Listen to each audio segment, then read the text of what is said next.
head. You know what fame is?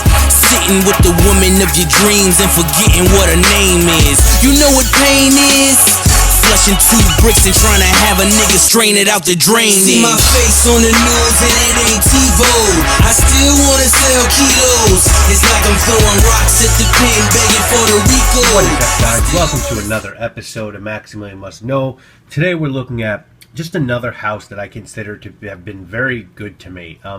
As I've stated on, I think, several occasions, when I started doing these reviews, I sent out requests to niche houses asking if I could just get or purchase sample packs. And some houses got back to me with a price. Some just didn't get back to me at all.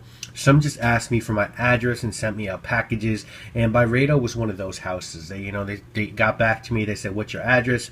And then they sent me samples of every fragrance within the line. And I don't forget things like that. I had like 12 subscribers at the time.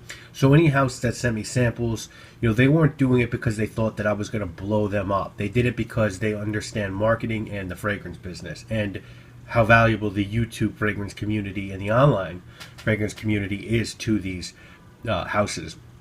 So when I got the Byredo line, I knew just a little bit about them, mainly from Mark, and I live near Barney's, and I'm always there. And they were, I believe, the first store in New York to stock the house.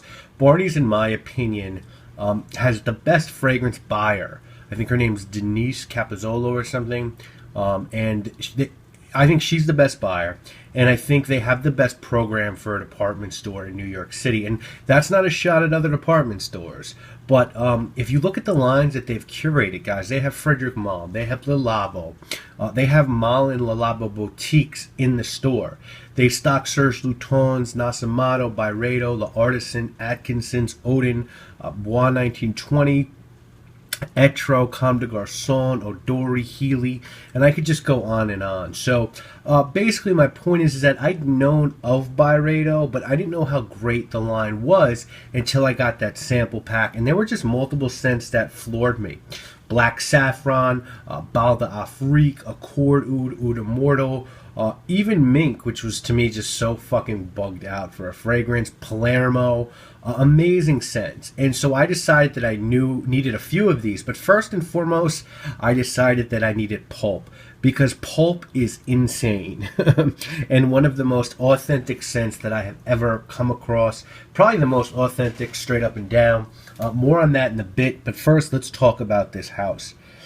Byredo is, I believe, one of the few Swedish houses out there. It was started by a gentleman named Ben Gorham in Stockholm in 2006, and the focus of this house is top quality products made in France. They do perfumes, home fragrance, body care products, and Gorham is a former international basketball player. He's longly been obsessed with the power of fragrances, and he had attended the School of Arts in Stockholm, where he met perfumer Pierre Wolf, and they sort of came up with Byredo together, from my understanding.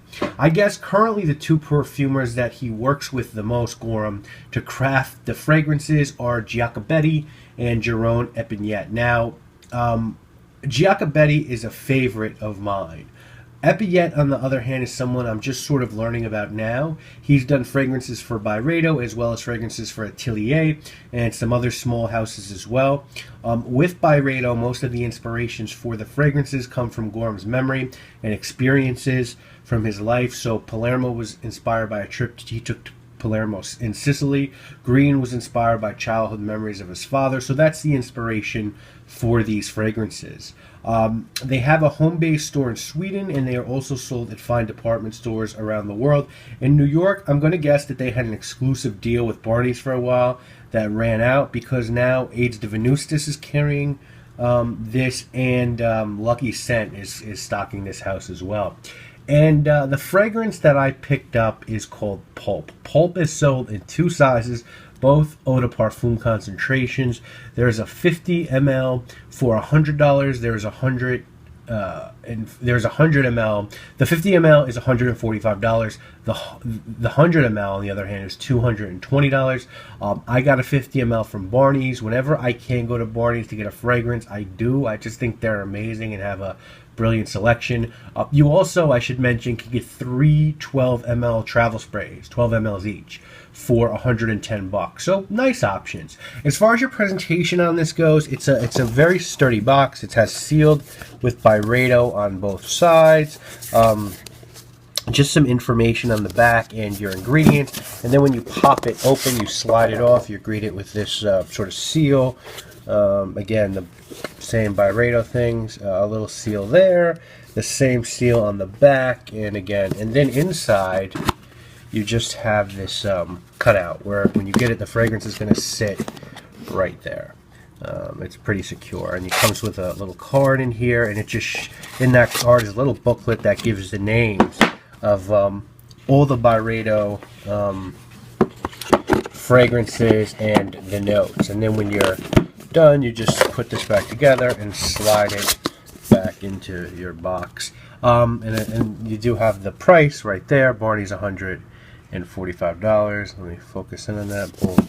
So, and then as far as your bottle goes, very standard bottle, kind of tiny. Reminds me a little bit of Frederick Malle bottles. It's got love the cap. It's a magnetized plastic cap. There's metal inside. You've got Byredo Parfums Pulp in a very sort of like almost newspaper font. Eau de Parfum made in France. Sticker with batch code and info on the bottom, and that's it. So really simple presentation. I happen to be a big fan of this sort of like Swedish minimal presentation. I really like it. The box is solid. I enjoy this presentation quite a bit. I think they did a good job with this.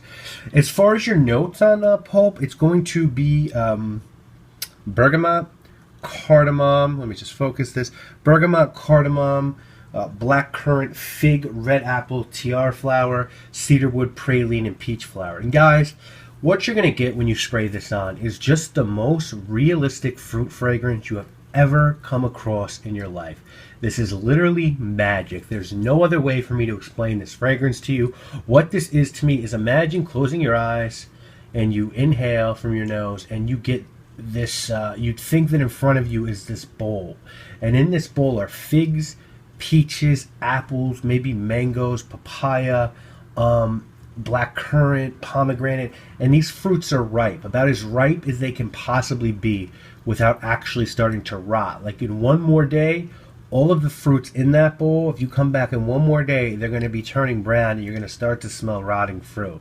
Now in your head, you might be watching this and going, that doesn't sound very good, but it is absolutely far and away the best of its genre. The fruit is just so alive and vibrant, and it's funny that fruit would smell that alive just hours before it starts to rot and die. Now, also in the opening, those fruits are mixed with one of the most incredible green notes you're ever going to experience as well. Almost like fresh blades of grass are mixed in with that fruit. You're also going to get some other notes in this fragrance in very tiny amounts. Cedarwood comes out as it dries down, as does that tiara flower, which is a tropical flower. And then you get just a whisper, or literally a whisper of praline. And which mixes with the tropical fruit, gives you this beautiful gourmand nutty touch. It's a one of one. I'll say it again, one of the most magical scents I've ever come across. And if you love fragrances that are fruity, you simply have to get your nose on Pulp. It's kind of linear.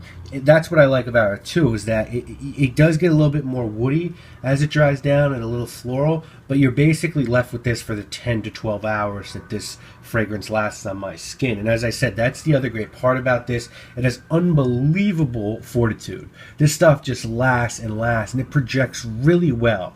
You know, you're not going to need to go any further than 2 sprays with this juice and you'll be set. I think it's really just like, again, a one of one. This is so unbelievable. The only downside that I can really find with this fragrance is that these sort of fruity fragrances, if they're not your thing, you're not going to like it. And I'm sure some people will find the almost rotting fruit just too much or too intense. For me, I love it. I think it's going to do great for you in the spring and summer. I think it has the strength to stand up to the colder months, as it's an EDP, but I don't think it'll work as well when it's colder out. I think it's something that you'll feel like you want to wear in the heat, and it's going to do well for you in the heat. I don't think this is a work scent. I think this is something that you want to wear casually. It might or might not be too playful for a date. That's going to depend on who you're going out with. But I think if you're just hanging out during a summer or spring weekend, this is a fragrance that is as good as it gets. And I think I think this could work well for the summer, but in the summer I would just do one spray probably. And this is a totally unisex fragrance. I think it could do wonderful on a woman. I think a lot of women will like this fragrance. So there are two main takeaways really from my experience with Byredo. First, they make really unique scents. Even if you don't like their scents, you cannot deny their uniqueness, from mink to accord oud to pulp. Most of their fragrances are one of a kind. There are some that are a little bit similar to others, but usually Byredo marches to the beat of their own drum. Secondly, they are of a very high quality. They all smell natural, they're very well blended, and they have very good sillage, projection, and longevity. It's really hard for me to score this fragrance because I think that Pulp is everything that is right with niche perfumery and the industry. You know, it's a niche house that's blown up. I find the prices to be more than fair. I do wish you got a bit more of a discount for upping to the 100 ml size, because then I probably would have done it. Like if it was $180 or maybe even $200, I might have done it.